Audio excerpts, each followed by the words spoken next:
voilà kii projet bi nga xam ne tey dañ koo def lu am maanaa la xam nga bi ñuy laata ñëw fii en 2014 pratiquement Sandiara ak ñaari dëkk rek ñoo amoon ndox sur 33 villages maanaam fanweeri dëkk yoo xam ne pratiquement amul woon ndox loolu moo waral ñu inscrire suñu 12 points bu plan Sandiara émergent ndox ak courant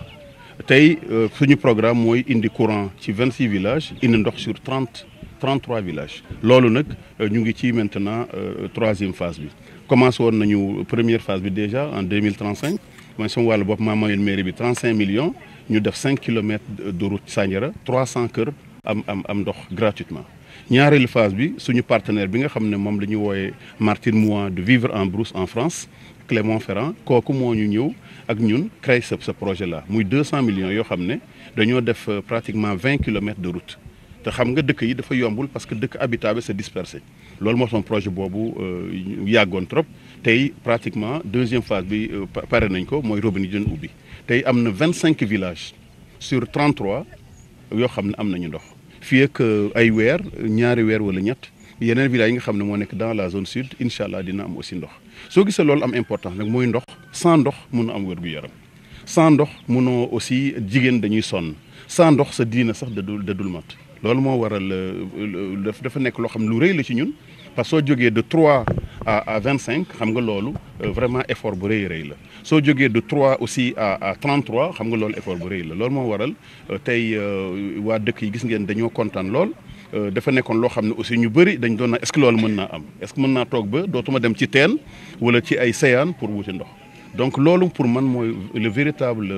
rôle mooy véritable mission des maires et des hommes politiques war ñu xaar rek que l'État def ko li ñu def ni dërëmu État pratiquement bokk ci à part li nga xam ne moom mooy les branchements sociaux loolu nag du arrêté fii am na dëkk yoo xam ne dañoo sori le réseau de plus de 30 mètres yooyu aussi am na beneen projet bu OFOR boo xam ne da koy def là aussi je dois remercier l'OFOR ci li nga xam ne moom la ñuy effort bi ñuy def aussi pour mën a soutenir aussi les mairies ak foyers yi nga xam ne amuñu doole fi may mujjee mooy la troisième phase dafa am benn partenaire boo xam ne c'est pas CO mooy Aquatec ñooñu aussi ñoo am concession la partie sud maanaam li jógee Luuli ba Mburoox zone sud boobu yëpp alors Aquatec moo ko def ñooñu aussi même chose dañuy faciliter l'adduction d'eau dans les villages lii nag bés bu historique la waaye du ma yem rek ci ndox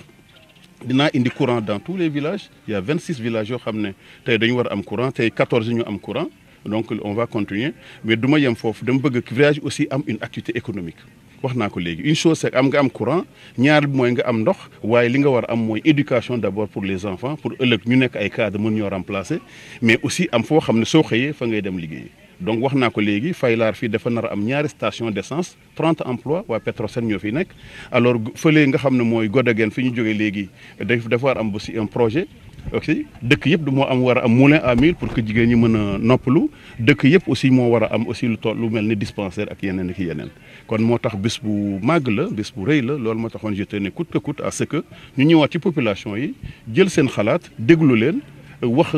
ak ñoom pour wax leen lan lañ doon def depuis lors wax leen aussi que lii ñëw moo dàq foofu li passé parce que pour man ndox ak courant kii la c'est droit la nekkatul loo xam ne dañu war a toog sax di ko revendiquer waaye xam nañ ne droit boobu am na fu bëri biir Sénégal tey amaguñ ko waaye la projet du gouvernement mooy l'accès universel en 2025 sauf que ñun à Sandiara du ñu xaar 2025 à partir de 2021 dañu am un accès universel à l'eau accès universel à l'électricité accès universel aussi à la santé wax naa leen ko déjà donc ci loolu la ñu nekk alors ndox mi justement suñu projet mooy am à la fois des bornes fontaines publiques pour que ñi nga xam ne amuñu réseau ci biir mën koo def mais surtout kër bu nekk am robinet c'est ça notre objectif tey jii par exemple village bi rek lu tolloog 25 personnes 25 maisons am nañu ndox seen biir kër loolu mooy permettre maintenant nga xëy mën a am ndox à tout moment mën a am ndox ci say toilettes mën a am ndox ci kër gi ci cuisine ak yu mel noonu loolu mooy suñu objectif au départ projet bi dañu ne woon nañu yóbbu kër gu nekk ay bornes fontaines mais tey le projet a totalement changé dañu bëgg kër gu nekk am ndox comme à Dakar comme à Mbour loolu mooy suñu objectif kon loolu moo tax soo gisee population yi tey dañoo kontaan parce que tout simplement c'était un rêve qui est devenu réalité te on vient de loin parce que lii depuis 1960 waroon naa mën a am depuis Sénégal amee indépendance ba léegi warta woon am ay villages yoo xam ne dañu nekkaat ci ay séyaan ci ay yu mel noonu loolu nag mooy vraiment moo tax c'était un jour historique ça paraît évident pour koo xam ne yaa ngi juddoo Dakar wala Pikine wala Mbour, mais fii dans les villages du Sénégal là il y a encore un grand défi. moo tax le président def dans son programme l'accès universel en 2025 di defar PUDC pour mbir mi gën a gaaw, jël organisation yu bëri mel ni OFOR pour mu gën a gaaw, courant bi aussi même chose, jël ASER jël ANER pour mu gën a gaaw. loolu ñun nag ci programme gouvernement boobu la ñu nekk, sauf que xaaruñu que le gouvernement le fasse. ñun ñoo jël suñu propre moyen dem à l'étranger, dem à Lyon, à Clermont-Ferrand, dem en France, partout dans le monde wuti xaalis, mais aussi jël suñu propre moyen dugal ci. loolu mooy li nga xam ne mooy li ñu doon féete.